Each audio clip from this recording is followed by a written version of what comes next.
Hello again, Melanie. Hello, Um, my friend.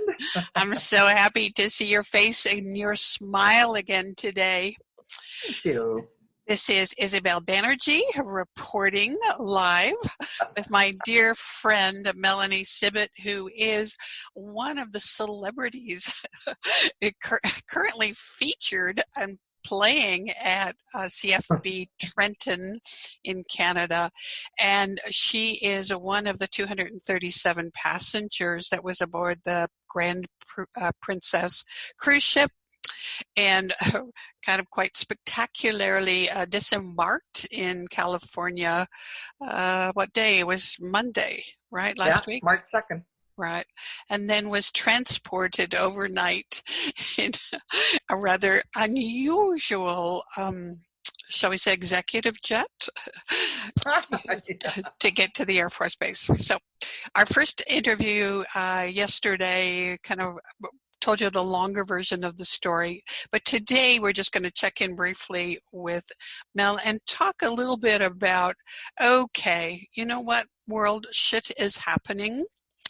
And there's a lot of inconvenience, and there's a lot of concern and panic, and maybe in some cases borderline hysteria about what's closing and what's running short and what's at risk.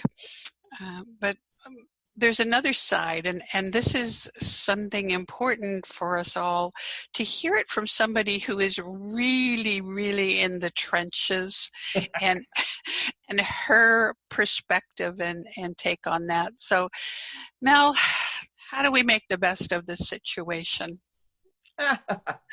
Well, you know what? We always have to look at the glass half full, Yes. right? So what I would say, and something that's been really important to me, of course, is taking this time really to listen to what I haven't been hearing, because I've been too busy in my business world and in my in my life, in your everyday life, because you're always going. Those people that have children out there, Yeah. those little people take up more time than you ever give yourself a chance to have a bubble bath. When was the last time a lot of people took the time to have a bubble bath?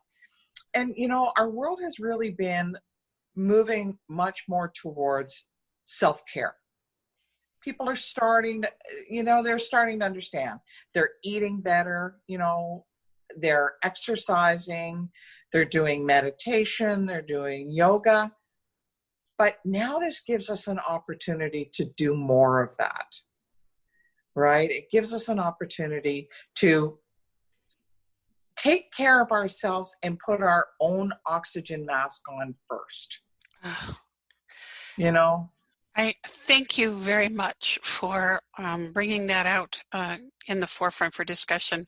I was talking to another friend this morning, and we were talking about this as a real reset or Yeah. a reboot, and Yeah. where we are staying home and we've canceled engagements and events are being canceled all around us. And the first reaction is, oh my God, FOMO, right? It's FOMO, fear Yeah. of missing out.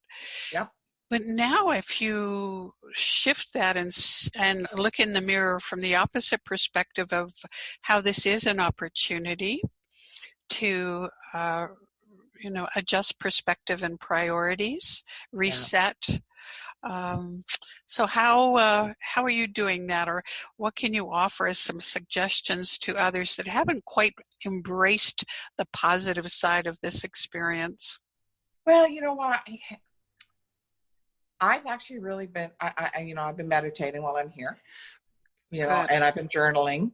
And truly, honestly, I have to be honest, I was never a journaler. Oh, That just wasn't something I did. But I've started journaling. I've started taking notes and really listening, asking the question, okay, what is it that I'm supposed to learn here? What am I supposed to take out of this experience? It's happening to me for a reason. I'm in the middle of it for a reason. mm-hmm. So there's going to be really amazing, I trust that there's going to be really amazing things that come out of it. So it gives us a chance to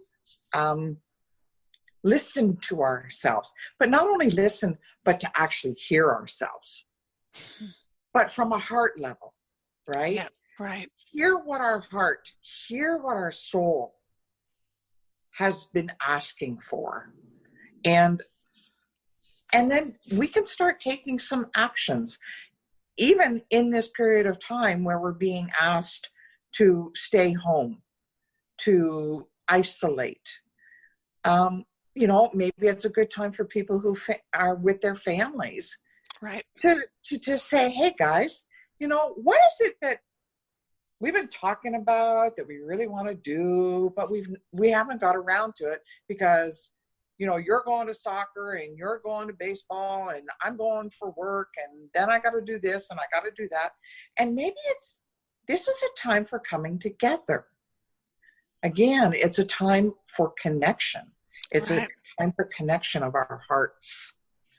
And for me, that's a really important piece. I think it's probably the most important piece in everything that's going on. If we can just turn off all of the outside noise and just realize this is an opportunity for connection.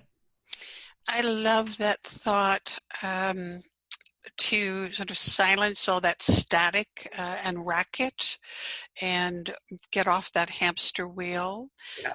I especially loved the idea, and I'm going to reflect on that myself, about taking time just to hear me and take care of me, because we know that when we take care of ourselves, we are then able to give more and be of service to others more. Absolutely. Absolutely. Okay.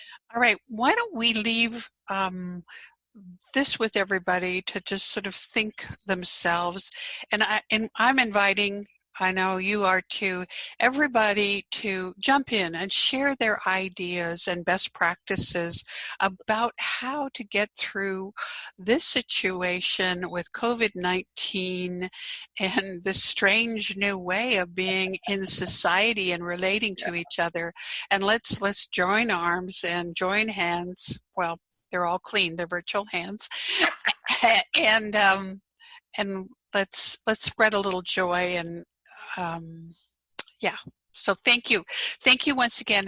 I'm going to check in with you tomorrow, and Great. I love it. stay tuned. And for those of you that are interested, we'll be posting some updates as well on social media, so stay tuned for that. Thanks. Bye, Melanie. Have a good evening. Bye. You too. Bye.